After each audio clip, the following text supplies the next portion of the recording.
My name is Brie. Horticulturist Brie Arthur has a vision. So foodscaping really is just the simple integration of edibles in the space you already have. This sunny Saturday morning, Arthur is in the middle of back-to-back workshops at a Maryland garden center. I always tell people, start with an edge. How many of you have a bed edge? This is Arthur's specialty, showing people how to use their existing flower beds or fill in the spaces between the trees and shrubs to grow fruits and vegetables, nuts, grains, or legumes. So you plant things like soybeans and peanuts and you don't actually have to apply a fertilizer.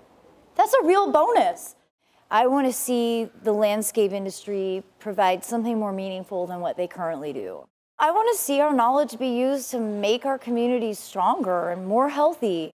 Arthur imagines a suburban landscape transformed into a source for affordable, sustainable local food. So my approach is kind of twofold.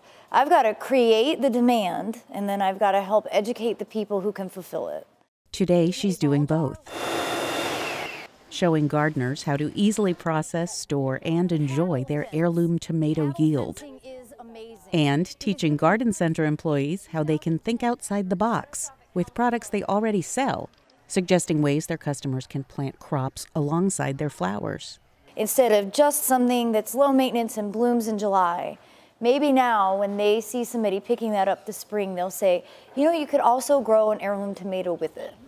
Arthur says the foodscape revolution is also a revival, and workshop attendees agree. It was a necessity for people to have gardens when I was a kid and when my grandparents grew up with 15 and their families.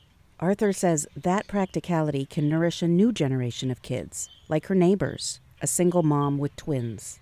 When I started being able to provide 50% of the produce they consumed for the year, she had money to send her kids to soccer camp.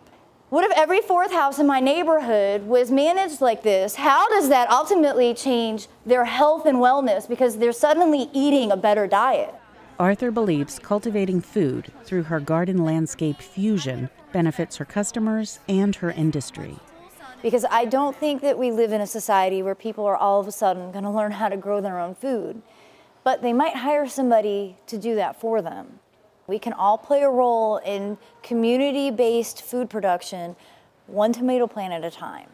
The goal is to get people to view food crops the same way they do flowers, so they will want to plant what looks good and tastes good.